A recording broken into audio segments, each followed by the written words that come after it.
Okay, let us start to study the I-Ching. And I-Ching also called the Book of Changes, or Zhou. And since I-Ching is a Chinese book originally, and the translation, there are many different translations, and the best translation is considered by Richard Wilhelm, who is a sinologist and a theologian, and also a missionary in the late 19th century to early 20th centuries. And he translated I-Ching to German, and then from German would in turn translate to other languages, including English. So his translation is considered the most precise one uh, among many translations.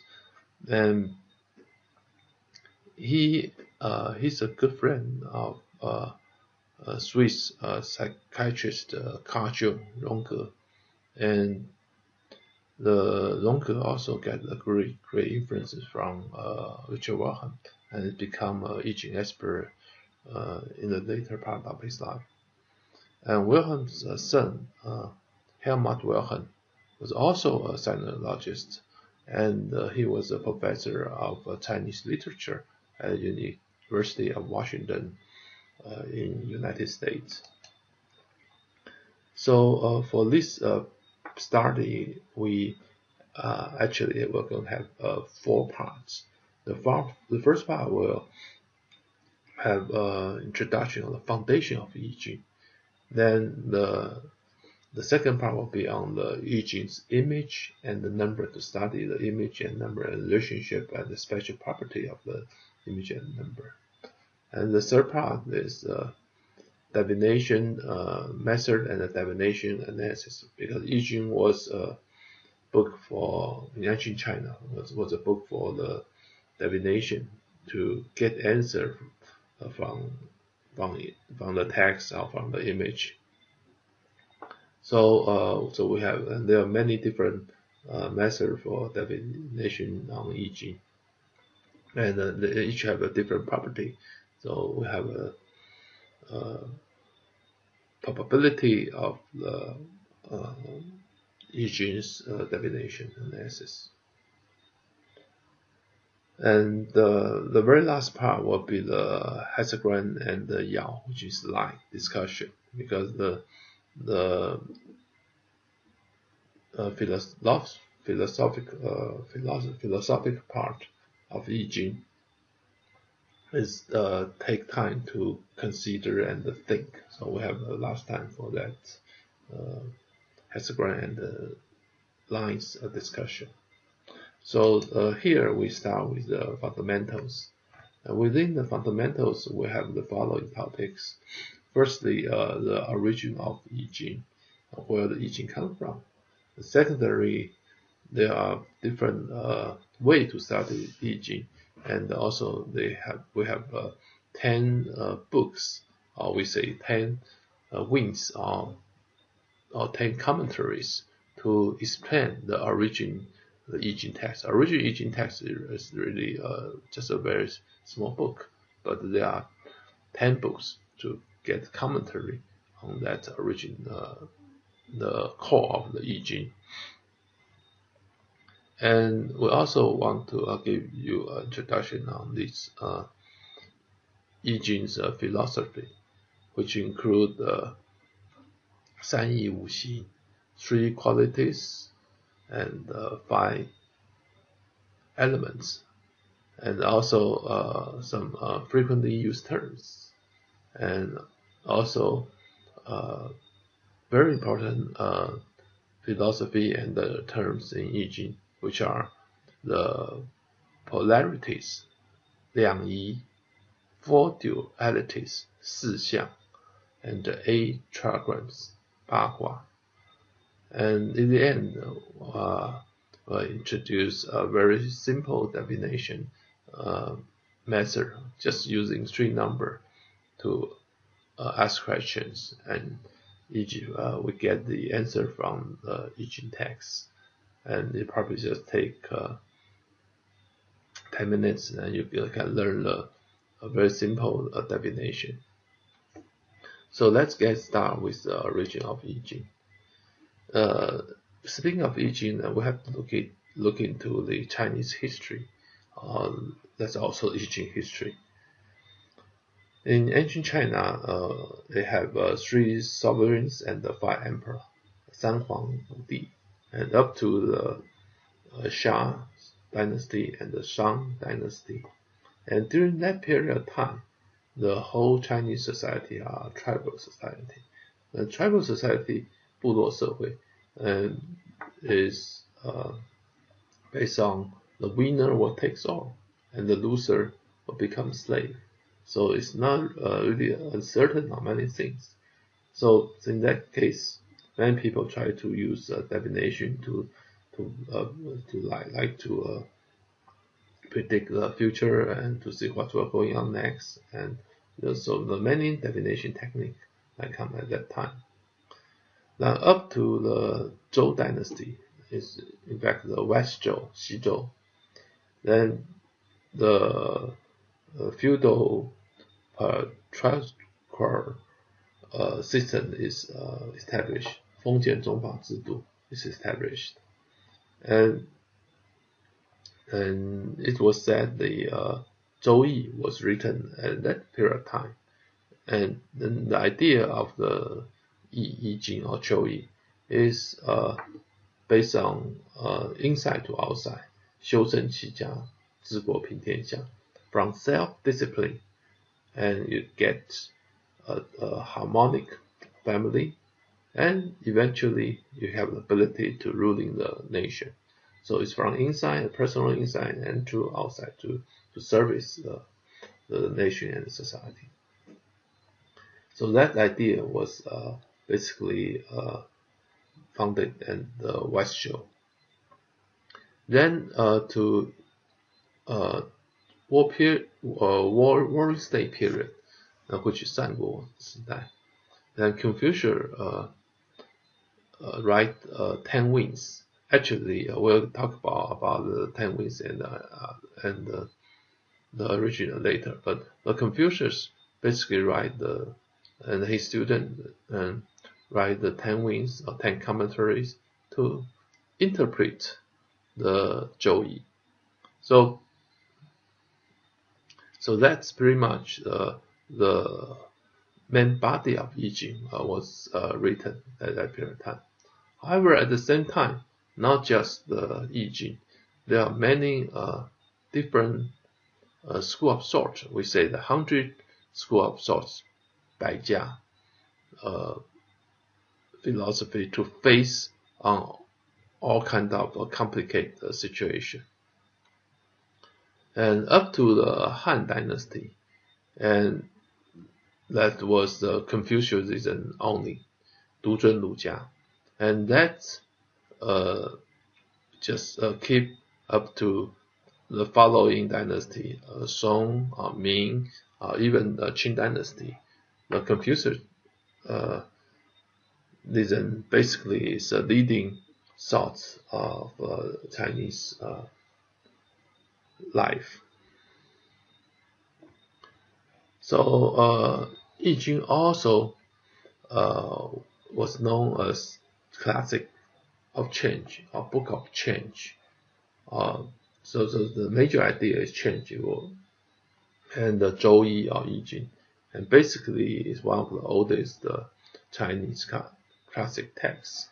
And this book contains a divination system, and there are other divination systems in the world. In the Western world, the divination system called geomancy, and even in West Africa, the Ifa system, and those are all quite old divination system, because the ancient people they're really not certain about their future, so they will ask the God, and sometimes at that time don't even have the concept of God.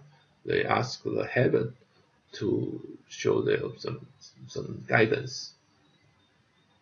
And the I-Ching right now is still widely used for divination in modern East Asia and in Japan, in China, in Taiwan, in many places. Okay. In the Chinese society and Japanese society, the I-Ching is all popular, very popular. And so there are 5 Chinese classics, 5 books, and I-Ching is most widely read and considered as a leader of the 5 Chinese classics. 五经之首. We'll get into what are those 5 Chinese classics later. It was said that the I-Ching, this book, was written by a legendary Chinese emperor, Fuxi. Fuxi wrote this book around 5,000 years ago. And in fact, Fuxi at that time don't really have a text. Basically, Fuxi he just draw some lines and starting this kind of divination. And so it's just a prehistoric divination technique. And even some people said it will date back as far as 7,000 years ago. And so it's old, this text in the human history. And the following commentary was added by King Wen, Zhou Wenwang, and the Duke of Zhou, Zhou Gong, in the 11th century, before century. And that was around 2,000 years ago. I'm sorry, that's 3,000 years ago. Then that in that time, the I-Ching really has texts related to each hexagram and each lines, each yao. Let's look about how the I-Ching was used all over the world. It's not just in China. I-Ching was considered as a toolbox for leaders. If you would like to be a leader, you have to learn I-Ching. Even in Japan, during the Mingzhi restoration period, and that Mingzhi restoration, which has a great impact to Japan, right? In that time, and those cabinet members, they had to study I-Ching, otherwise they cannot be a minister. Okay, so you see how the Japanese consider the I-Ching is very important for leader. Leader has to know I-Ching. And also a prime minister in the early Tang Dynasty, Yu Shinan, he also said that if you want not to be a general or prime minister, then you must learn I-Ching first. Otherwise, you cannot be a general, military general, and prime minister. And that's in the Eastern culture, Eastern part of the world. And as to the Western part of the world, the I-Ching was introduced to Western world since the 17th century, mostly by those missionaries, from Ming Dynasty and the Qing Dynasty.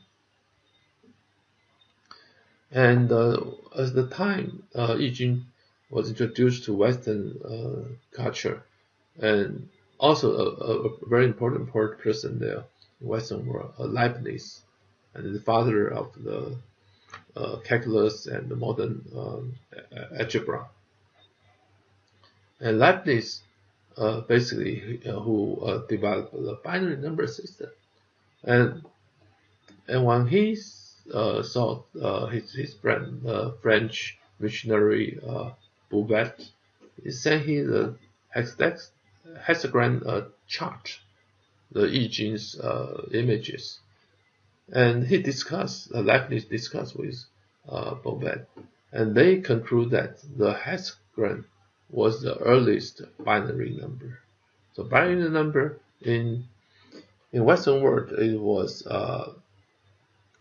developed by Leibniz in the 17th century, but in China that was 1,000 years ago. And what is a binary number? For those who have not foundation for the computer science, IT, or never learned this binary number. Binary number is just a number system using only 0 and 1, which also run on computers representation and use the binary weight for the lowest level representation. For example, a binary number 110, and that can be translated to a decimal number, Arabic decimal number 6. How this becomes 6? Because they got the left-hand side, we say the most significant bits. Each binary number we say is a bit in the computer. The left-hand, the most significant bit, 1, and the rightmost bit, 0, is the least significant bit, 0. So we have 110, and so in the least significant 0, then that position stands for the decimal 1, 2 to the power of 0. And the middle one is 2 to the power of 1. So the middle one stands for 2. And the leftmost one is the 2 to the power of 2. So that's 1 stands for number 4. 2 to the power of 2 is 4. So for this 110, we could have from left to right 1 times 4 plus 1 times 2 plus 0 times 1. Then altogether is a binary 6. So that's the binary number system, how we interpret.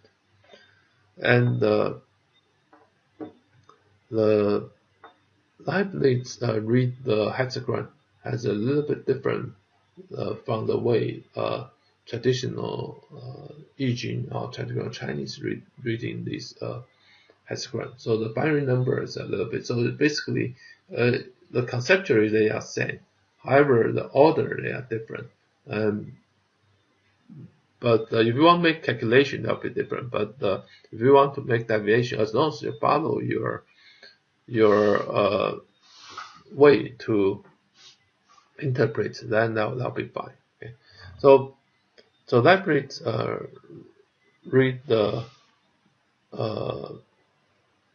here read this 6 line. In I-Ching, the straight line here we say is a 1, okay, and here a break line we say 0. So Leibniz read from top down. And top down, then top one is least significant bits.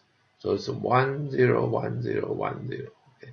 However, in the traditional Chinese, in our when we study I-Ching, we use the traditional Chinese way. Then traditional Chinese I-Ching interpretation is from bottom up. So everything starts from the bottom. So bottom here is yin yang. So it's a yin, then yang. So this will be 0 1 0 1 0 1. But that 0, the first 0 is the LSB, the least significant bit. So 0 1 0 1 0 1. Okay, so one is from top down, the other from bottom up. And Leibniz also found out I-Ching already has concept of 0, not just a binary system. The idea of 0 was not appear in China until 8th century. However, I-Ching in very early day, 1,000 years ago, this Hunguan, all 6 lines are yin, okay, are yin yang, are the broken lines. Then that consists of a hexagram called Kun, okay. Qian Kun is Kun. That's the second hexagram of the 64 hexagram. So he assumed that even without the text common interpretation, but they already have the concept in zero concept in I-Ching. And however, there are some difference between I-Ching's mathematical operation and the Leibniz linear algebra system. Basically, the I-Ching, the hexagram, the 6-line set, is a closed set. It's only 64. So basically, later on we'll say that you cannot derive other equations from the closed set. Okay. So it's a closed set. However, since it contains already quite a few information, so the closed set is more precise in some way. So some mathematical operation can be carried out using the hexagram, but the closed nature of the set will cause the problem is limited in the mathematical sense. And in Leibniz, basically the binary number system, which is much more derivable. You can derive all kinds of properties and just and get through many mathematical operation. And then Fuxi is considered of the most ancient princess and the philosopher, and he understood the origin of things from unity and nothing. Okay, Taiji and Wuji. Okay, so he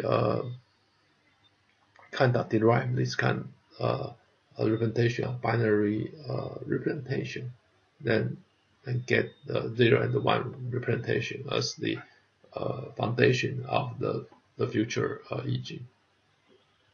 And I-Ching is a very first important book in Chinese history. Actually, there are 3 we call the important book in ancient Chinese. Besides I-Ching, they got the Huangdi Neijing and the Sanhai Jing.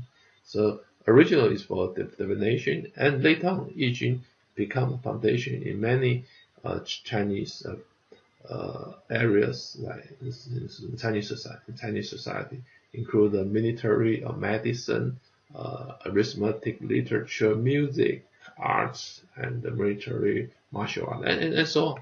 So I-Ching is a foundation. Actually, you can think it's a foundation of the Chinese culture. So I-Ching is important, and also it's a very important book in Confucianism. But beside the Confucianism, also in the warring states period in 战国时代, there are hundreds of schools of thoughts. There are many different thoughts to teach the people at that time to survive in that complicated society. And the couple important ones here, the first one is Taoism or Taoism. Basic idea of the Taoism is wu wei, do nothing. Okay, no reaction, no action, and effortless action or action without intent. Basically, the idea is that. Then in Taoism, there's a book called Taoist Text or Dao De Jing. Okay, and the most famous sentence from the Dao De Jing is 道可道，非常道. Basically, its translated in English is the Dao that can be told is not the eternal Dao. Okay, that's firstly the if the Dao can be can be told, then that's not the Chang Dao, it's eternal Dao. Okay, so that's you have to have that Dao, the concept Dao in mind, but not just saying. Okay, then also there's many famous ones. And Dao will learn from the earth. Earth will learn from heaven. Heaven will learn from Tao, and Tao will learn from the nature. Okay. And Zhuangzi also are very important. Besides the two important person for Taoism is Lao Tzu and Zhuangzi. The other important school of thought in war period is Fajia, legalism. And legalism basically is idea of using a law to rule the country. Okay. And also a very important one is Maoism. Maoism is basically you want to spread love to everyone and also not using the force. Okay, so that's Maoism. And if we look into the ancient Chinese idea, it's talking about the metaphysics. And what the metaphysics basically got the idea of the energy. Also, so we're full of energy. However, in that whole society, and no matter nature society, no matter the heaven nature or the human society, and things keep changing. So all the messages are circulated, and not just the moon and the sun was circulated. The message and everything just keep changing, circulated. And so the key idea is get the balance and the harmony. Okay, get the everything. If everything got balance, then we can have a steady development. Otherwise, you get the major change coming out. So and everything interrelated. So then we'll find out, we'll maintain a very good interrelationship with others. So that's the basic idea about the Confucius idea. So the movement of the cosmetic energy could have following movement: the rising, the falling, the expanding, the contracting, 升降扩收, and also the energy may rotating. Okay, so in the Chinese medicine, they kind of use this kind of idea to check, to diagnosis the person's health condition, and this also can be expressed in the 5 element wuxing, and we'll get into the detail of this later. Okay. And speaking of the Confucianism, and we had to have a brief introduction on this. What are the 4 books and the 5 classics? 世书五经. Okay. The 5 classic, of course, we have a book of change here. For this study, we are focused on the book of change, and also it's called I-Ching, and also called 周易. And the other 4 classics are 诗经, the book of poem, and 书经, 尚书, or we should call it 尚书, it's a book of history. It's talking about the ancient histories, and also the book of the rituals, the 礼记, or sometimes called 礼经. And the last one is the 春秋, the spring and autumn annals. So basically, 诗书易礼春秋. The first one is the top, the most important one is I-Ching, okay, the book of change. Then beside the 5 classics, also there are 4 books by computer, and somebody add another 孝经, that be 孝经 is filial piety, make it 5, but usually we say the 4 books. The 4 books are 大学, 中庸, 论语, 孟子.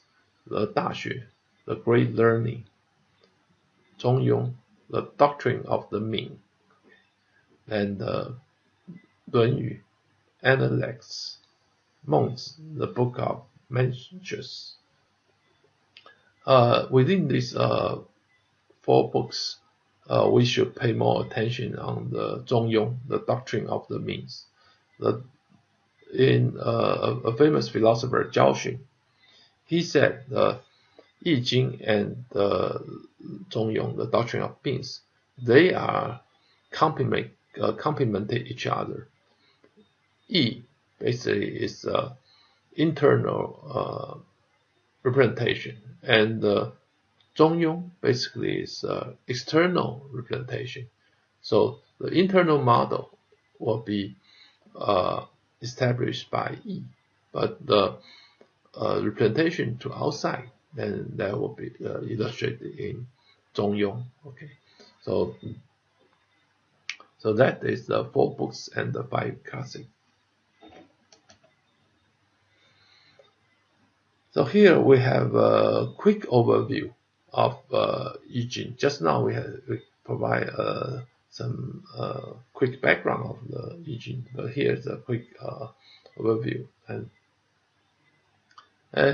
I-Ching actually, although it's formalized in the Zhou dynasty, but it was there in Xia dynasty and the Shang dynasty. In Xia dynasty, it's called Lian San. In Shang dynasty, it's called Gui Chang, and then Zhou Yi. And there are differences between these 3 dynasties, Xia, Zhang, Zhou. Xia is emphasized on you have loyalty to country. Shang dynasty is emphasized on those you have to respect to your superior, your parents. And in Zhou dynasty, the emphasis is on the literature and those rulers and the music. Okay, so each dynasty, they have some differences on. So I-Ching kind of go through all these 3 dynasties, then came out. So the evolution of I-Ching, one of the, as we mentioned earlier, is starting from Emperor Fuxi. He draw the A trigram, and up to Wenwang, King Wen, he make the 64 hexagram, the text of the 64 hexagram, and that it was said that he made those texts of 64 hexagram in prison. Okay, when the Shangzhou taking to prison for many years, and he just make he had nothing to do. He just make the 64 hexagram text in the prison. Okay, then his son, one of his son, Zhou Gong, Duke of Zhou, he get the text for each line or yao for the 64 hexagram. Each hexagram has 6 lines, so Zhou Gong make lines for text for all those more than 384 lines. Then up to time of the Confucius, he and his students make 10 wings or 10 commentaries. So most part of the Jing, which was said written by the King Wen and the Duke of Zhou, was done at the early day of the West Zhou, Xizhou Chunian. Okay? And the 10 wings and 10 commentary is about done at the Warring States, and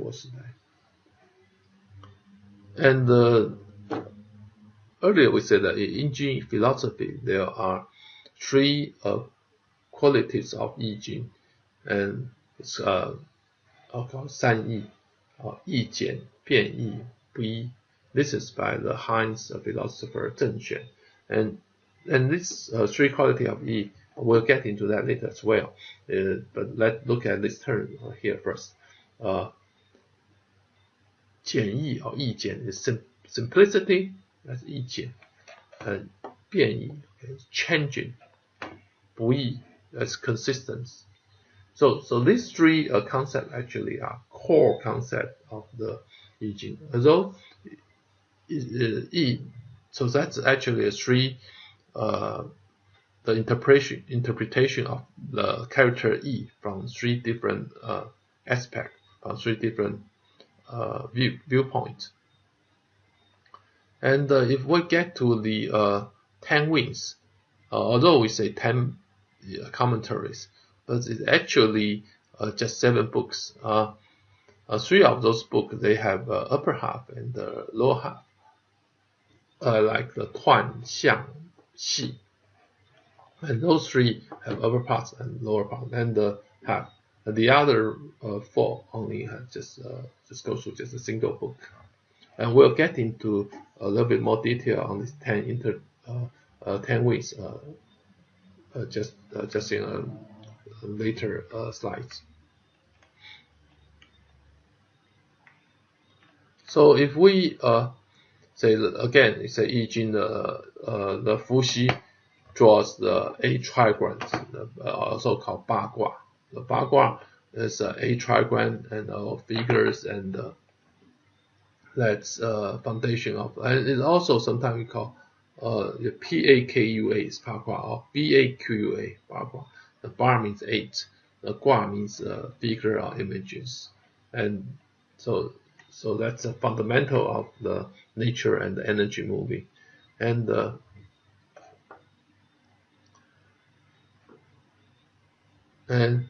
I-Ching interpretation is performed by making a 6 binary decision with 3 lines, 3 binary decision, and 3 binary then altogether with 8 different cases. And usually 3 lines we call a trigram, right? With 3 lines, 8 altogether got 8 trigram. And with 6 lines, and we have 6 with 6 binary decision, and then eventually altogether we'll have 64 different Gua, 64 hexagram. And so we have 6 solid and broken lines.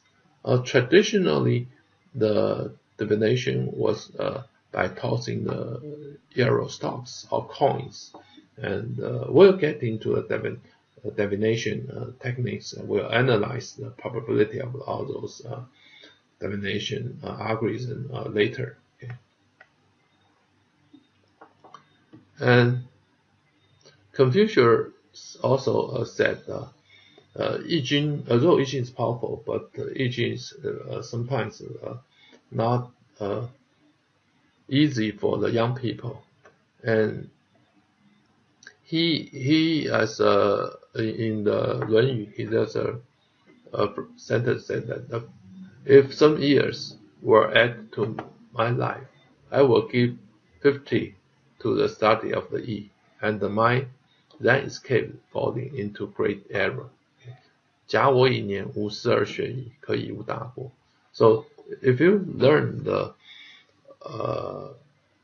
philosophy of I, then you might make a great mistake. Okay, so but however, if you're too young, then you probably could not get the idea, or you don't have enough life experience to understand the idea of I. So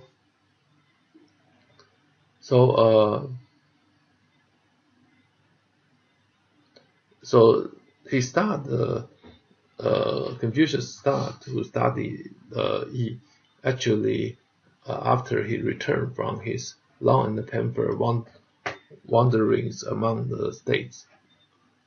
又长很痛苦的周游列国结束以后 settled down. After he settled down, then he start working on the I.